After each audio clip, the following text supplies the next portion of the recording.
চট্টগ্রামের আশকার দিঘির পাড়ে বহুতল ভবনে আগুন লেগেছে। নিয়ন্ত্রণে কাজ করছে ফায়ার সার্ভিসের 3টি ইউনিট। এ নিয়ে বিস্তারিত জানাতে আমাদের সাথে যোগ দিয়েছেন সহকর্মী আব্দুল্লাহ রাকিব।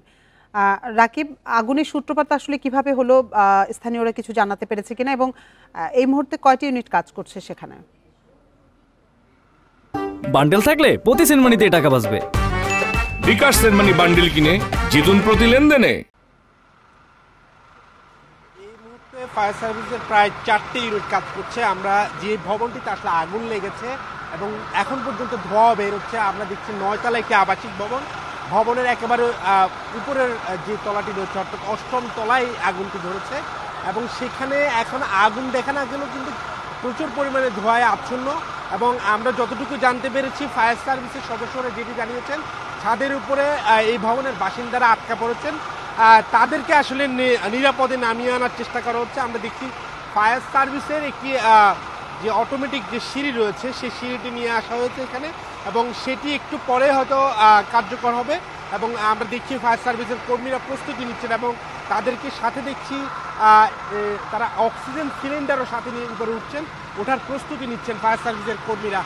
এবং এই ভবনে আসলে আগুনের সূত্রপাতটি কীভাবে হয়েছে সেটি এখন পর্যন্ত নিশ্চিত না, যেহেতু এটি আবাসিক ভবন। আবাসিক ভবনে হয়তোবা বিদ্যুতের কোনো একটি সংযোগ থেকে অথবা গ্যাস থেকে, তবে নিশ্চিত নয় সেই বিষয়টি। স্থানীয়রা বা এখানে আবাসিক ভবনে যারা রয়েছেন তারা কেউ এখনো নিশ্চিতভাবে বলতে পারেনি, তবে তারা জানিয়েছেন ফায়ার সার্ভিসের কর্মীরাও চেষ্টা করছে। মূলত এখন প্রধান যে কাজটি, যারা ভবনে আটকা পড়েছেন, ছাদের উপরে যারা রয়েছেন তাদেরকে আসলে নিরাপদে নিচে নামিয়ে আসা, সে প্রস্তুতি ফায়ার সার্ভিসের কর্মীরা নিচ্ছেন। এখানকার আগুনের পাশাপাশি বৃষ্টি হচ্ছে সকাল থেকে, ফলে আগুনের আশেপাশে ছড়িয়ে পড়ার সংখ্যাটি নেই এখন পর্যন্ত। তবে আশেপাশে এখনো বেশ কয়েকটা আবাসিক ভবন রয়েছে, সেখানকার মানুষজনও নিরাপদে সরে আসার চেষ্টা করছেন। এবং এই ভবনে আমরা দেখছি প্রতিটি ফ্লোরে আসলে আবাসিক ভবন এবং এখানকার আগুনের যে বিষয়টি সেটি 12:30 নাগাদ আসলে জানতে পারে। তার পরপরই ফায়ার সার্ভিসের খবর দিয়ে স্থানীয়রা, পরবর্তীতে ফায়ার সার্ভিসের 4টি ইউনিট কাজ করে। এবং যেহেতু এটি একটি ব্যস্ততম সড়কের পাশের ভবন এবং এই ভবনের সড়কে আজকে যেহেতু স্কুল কলেজে খোলা রয়েছে, অফিস আদালত খোলা রয়েছে, ফলে এই পুরো সড়কটি এখন পুরো যান চলাচল বন্ধ। এবং এখানকার যেসব যারা যে বিকল্প সড়ক দিয়ে আসলে চলাফেরা করার পরামর্শ দিচ্ছেন এখানকার স্থানীয় প্রশাসন এবং ফায়ার সার্ভিসের কর্মীরা, তারা তৎপরতা চালিয়ে যাচ্ছে। আমরা দেখাতে পারছি আসলে ছাদের উপরে এখনো আটকা আছে বলে এখানকার মানুষজন জানিয়েছেন এবং ফায়ার সার্ভিসের কর্মীরাও জানিয়েছেন।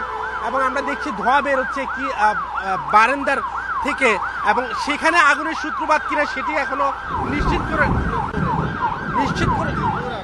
নিশ্চিত করে জানতে পারেনি। তবে এখানকার স্থানীয়রা যেটি বলছেন যে এটি ভবনটির 2টি ফ্লোরে আসলে আগুন লেগেছে। ভিতরে ফায়ার সার্ভিসের কর্মীরা গিয়েছেন, তারা আসলে পানি দিয়ে আগুনটি নিয়ন্ত্রণে আনার চেষ্টা করছেন, কিন্তু এখন প্রধান যেটি কারণ সেটি এখন আটকা পড়েছেন যারা, তাদেরকে নামিয়ে আনার সব রকমের প্রচেষ্টা করছেন। আমরা দেখছি ফায়ার সার্ভিসের যে মাল্টি বা যেটি অটোমেটিক যে মইটি রয়েছে তার মাধ্যমে আসলে তারা তাদেরকে উদ্ধার করার কাজটি করছেন। আমরা দেখছি সেটি সচল হয়েছে এবং এই স্কাই লিফটটি আসলে সেই ভবনের উপরে উঠে যারা আটকা পড়েছেন তাদেরকে নিয়ে আসার কাজটি করছেন। এবং সতর্কতামূলকভাবে 2জন ফায়ার সার্ভিসের কর্মীকে আমরা দেখছি অক্সিজেনের সিলিন্ডার নিয়ে উপরে উঠছেন, সেটি হয়তোবা তাদের নিরাপত্তার কারণে যারা নিয়ে যাচ্ছেন।